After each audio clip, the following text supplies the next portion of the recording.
we are constantly shocked. I mean, I would argue just stunned by how many 30-year-olds we meet who have never voted, don't know how to vote, don't know what they need in order to vote, don't know where to go to vote.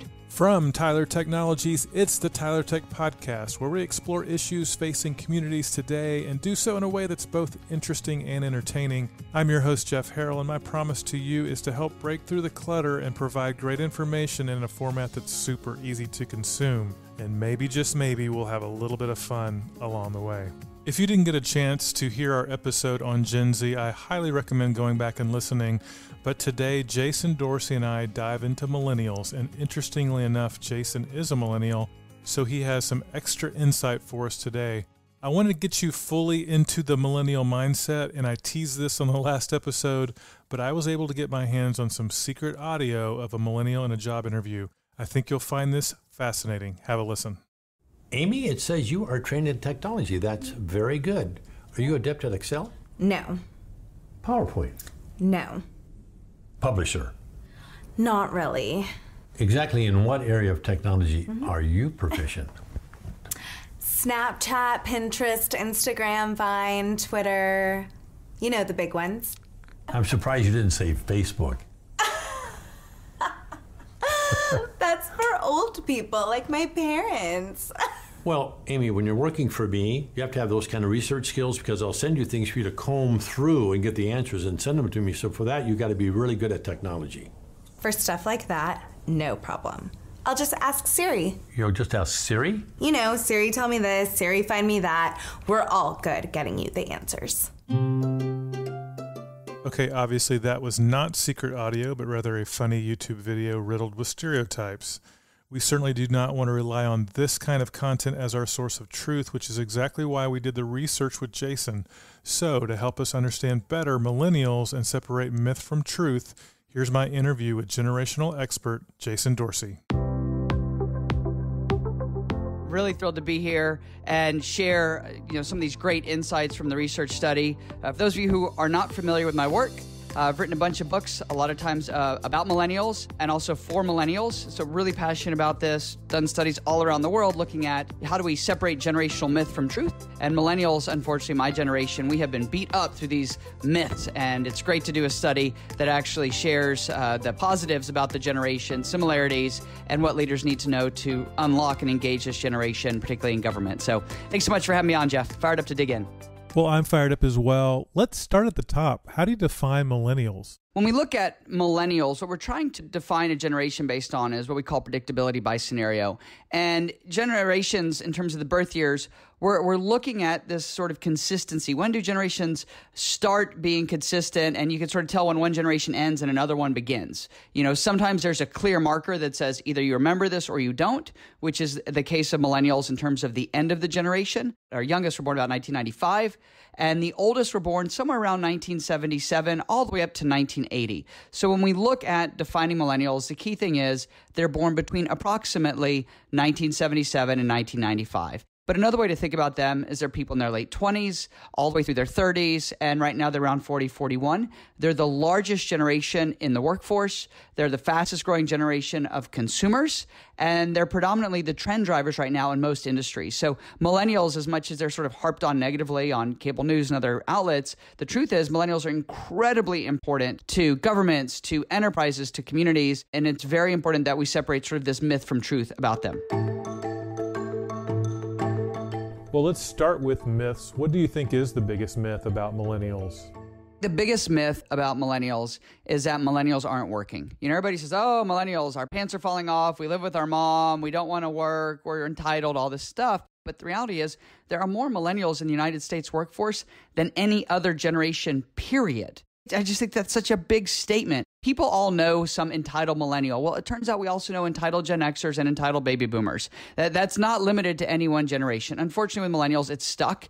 Now that's become our reputation, and people just automatically see that. And we actually got into this work because a lot of executives, this was 13 years ago, were saying all these terrible things about millennials. They'd bring us in to help them sort of fix the millennials. And when we got their data, we realized that their data didn't actually support what the narrative was. Yes, they all knew one millennial who showed up late for work, stress for their promotion on their first day or, all that kind of stuff. Sure, totally happens. However, that didn't represent the vast majority of their great millennial workers. In fact, one of our biggest discoveries that we found, and this goes into sort of separating myth from truth, we believe millennials have split into two different generations. And this is a discovery that's in the media all the time. I've done 200 television interviews at this point. When we talk about, you have megalennials, which are the millennials that really have their act together. They're out there, they're making it happen. And then the millennials, who are the ones really struggling to build that self-reliance and sort of pull themselves forward. And within the millennial generation, this I think is the most fascinating piece. The group most offended by millennials acting entitled are other millennials who do not feel entitled, because they think that the rest of the generation is giving them a bad reputation. And this is such a great insight for leaders. When I say this in my speeches, the millennials in the room will literally start cheering. Because they'll be like, finally, somebody's talking about us accurately. Yep, I think we can all cheer for that. Now that we know the biggest myth, what's the biggest truth about millennials? Millennials do have a very different native relationship with technology than other generations. Now, some people say that millennials are tech savvy, and you've heard lots and lots of people say that. We came out pretty strongly at our research center and said that's not true, but it's slightly more nuanced, which is millennials aren't tech savvy. What we actually are, we are tech dependent. And the difference is we don't actually know how technology works. We just know we cannot live without it. And I think that's really a nice setup for the research that we did with you at Tyler, because what you're seeing is that tech dependence really play out in how millennials want to engage with government, how they want to access information, solve problems, and work with others. So there's this a really exciting time to get accurate information about millennials and be able to share that with so many leaders. Jason, I'd like to go back to something you said earlier and how millennials have split into two groups, the megalennials and the millennials. What's the causation for that? One of the key things we see is parenting. How you're raised is one of the greatest influences of what you will go on to do. Teaches you all kinds of different skills like resilience, is a job beneath you, how you view money. Those types of things all have influence about how you think about jobs and your career and so forth. And what we see when we interview millennials and we talk about this millennial or megalennial concept, there's a pretty clear distinction within the generation. People identify with one and say, I really feel like I'm out there, I'm making it happen, and I'm very frustrated by this other part of the generation that is holding us back in terms of this negative narrative. On the flip side, when we interview people that fall more into the millennial camp, they tend to tell us a lot that they feel like things are not really fair and it's been very tough and difficult for them to get a chance to be successful. What really is important is that these two groups no longer identify with one another. And I think that is really powerful. We see this a lot on social media where particularly millennials who are in their 30s now, they can't relate across the different groups. And they tend to, point fingers or blame, which is, we think, frankly, not helpful, rather than seeking to understand, empathize, and all work towards a common goal, which is obviously our purpose. So really interesting. Historically, this split is sometimes you call it a dislocation, would come back together because the oldest generation would leave the workforce, create all this upward opportunity. Well, that hasn't happened. Net new employment would pull people in. And even though we were fully employed, so many millennials felt like they still were not in a good place in terms of their self-reliance, career, and so forth. So all these things sort of flow together, and we're unclear how it's going to play out, particularly when you look at the effects of COVID-19 and what that's going to look like for the workforce for the next many years. Let's turn our attention to the study that we did focusing on local government. As a millennial, what do you think was the biggest surprise to you in the research that we did together? I think the biggest stat overall, many millennials do want to engage more with local government. I think there's this sort of myth out there that millennials aren't interested in engaging in local government, that they're sort of tuned out, and people point and blame and say all these things about our generation. The reality is millennials generally do want to engage more with local government, and it just needs to be easier in order for them to do more of that. In fact, in many ways, they want to engage more often when it comes to other generations engaging with local government. So I think millennials are this massive opportunity for local governments to drive much deeper engagement, collaboration, I would even argue innovation. And I'd like to point out again, millennials are roughly 25 to 40, 41-ish. So this is a key constituency that if we can better engage, really does solve a lot of community problems. Jason, I agree with you. I feel like millennials get a bad rap. One of my kids is a millennial, hardworking kid. A lot of people say millennials don't feel positively about anything except maybe avocado toast. But it turns out about 50% of them feel positively about government. Why is that? There's this perception out there that millennials are very negative and don't want to engage, don't want to be productive. And I just think that's not true. And when half the millennials have a positive feeling towards government, it just shows you the potential. Many millennials have started to have positive relationships with their local government. They've had positive experiences, whether that's because they owned a house now, whether that's because they're working in some other situation where they need local government assistance. Like, they've had some experience, and oftentimes those have been positive. And so I think we got to look at this and say, there's a huge opportunity. There's 83 million millennials in the U.S. If half of millennials feel positive towards government, what an opportunity, not only to better engage and deeper engage that 50%, but also the other half that is not feeling positive right now. We really need to reach out to them, make it easy for them to reach out to us, and drive that positivity forward, because there's never been a time when we more need every single generation involved in local government than we do right now. One of the stats I thought was very interesting is 41% of millennials said they found working in local government very appealing. That's got to be good news for local government, isn't it? It is good news. I think sort of hidden underneath that is local governments have to figure out how to recruit millennials. I see that's where things tend to fall down. You know, I speak at lots and lots and lots of government conferences all around the world, and there's this desire to work and engage in government, which we've seen repeatedly.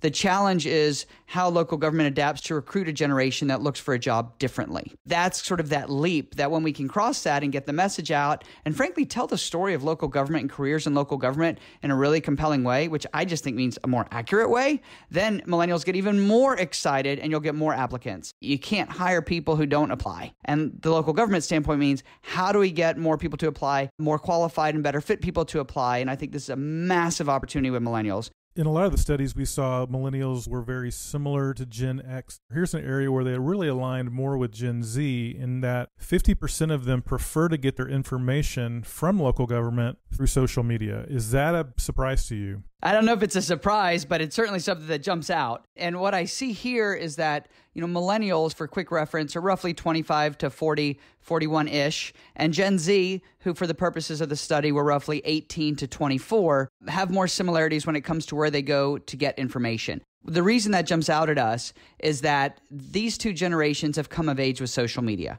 Gen X and baby boomers did not. So this is the natural place where millennials and Gen Z would go for information. Now, what I find really interesting is that they're also sort of deeming this information to be accurate. So that means if you're a local government and you're posting updates on Twitter, then this is where they're going to get those updates, and they're assuming that those are accurate, which also creates the opportunity for other people to comment on those updates. And that's where the conversation can get really muddled. So I think the key here is that local governments need to be very thoughtful about what they put on social media and really lean on it to reach not just the very youngest, but also millennials. So if you want to reach that 18 to 40 group, which is the older members of Gen Z and millennials, you have to be using social media. That is where they're going. You can't just put up, do a press release or a press conference or appear on the evening news. You could miss these generations entirely. You really got to use social media. And I actually think that's really empowering for local governments, because it's much easier for them to control at least what they put out on that than when they have to go to other news sources where it could become a different type of story.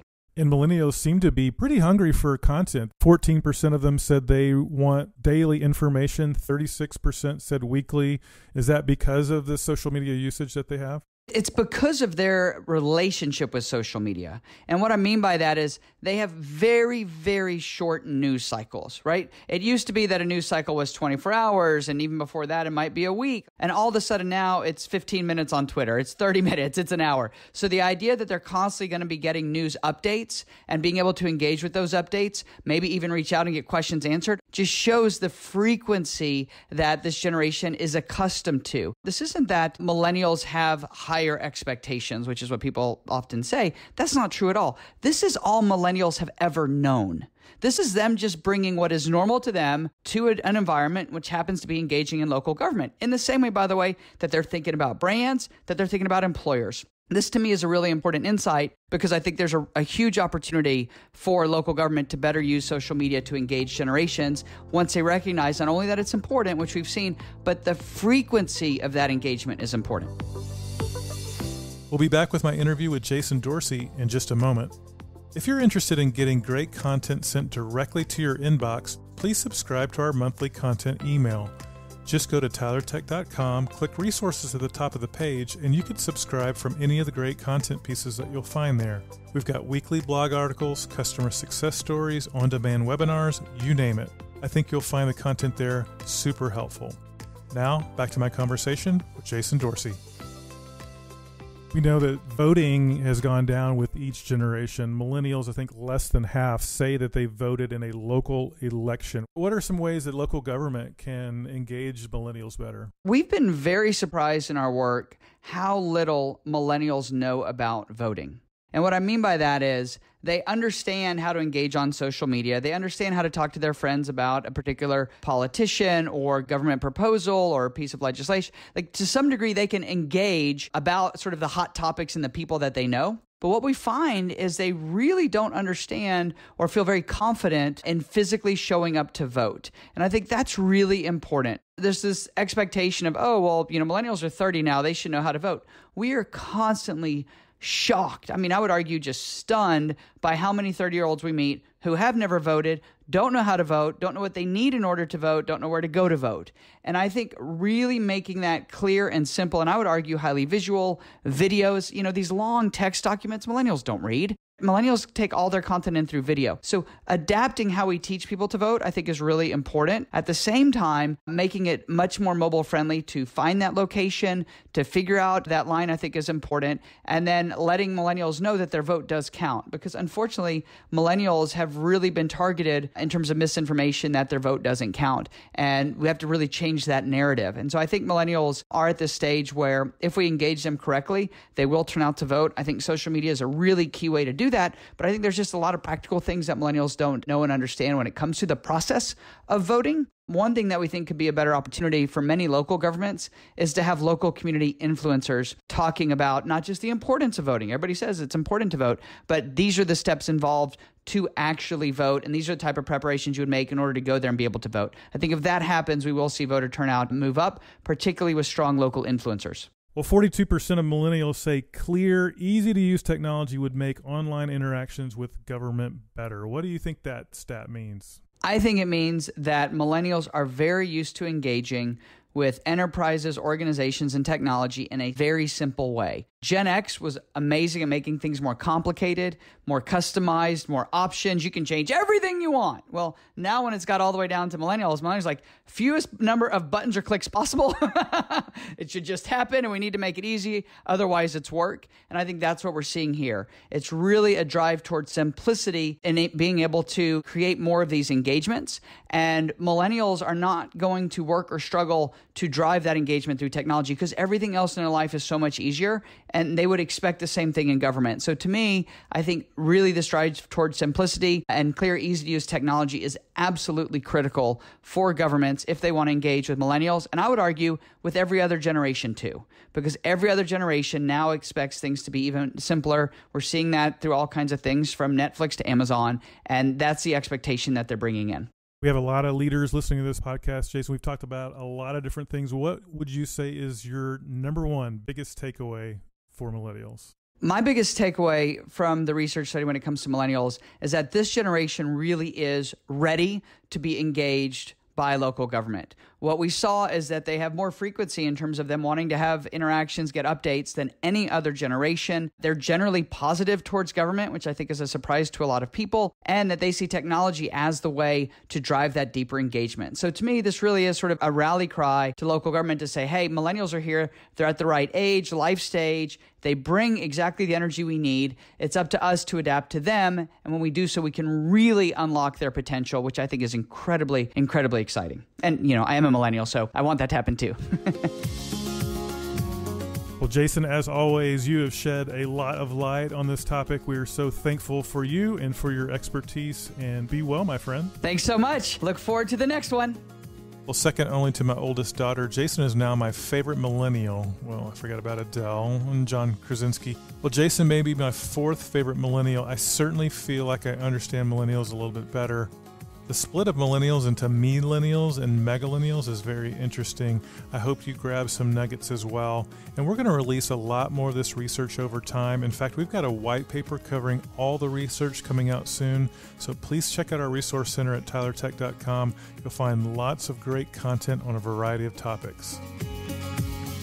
Hey, thanks so much for joining us. We got some really good feedback and would love for you to keep that coming. There's a couple things you can do. First, please go give us a review. And then second, you can reach out to me by email at podcast@tylertech.com. I really treasure your feedback and your ideas. And of course, please go subscribe. And we have a very special episode coming up next. I think you're really going to love this episode. We've got clinical psychologist Dr. Kevin Gilliland here to help us understand the impact of COVID-19 on our mental health. And then Jason's back to talk about the greatest of all generations. And of course, that's Gen X. So from Tyler Technologies, this is Jeff Harrell. We'll talk to you soon.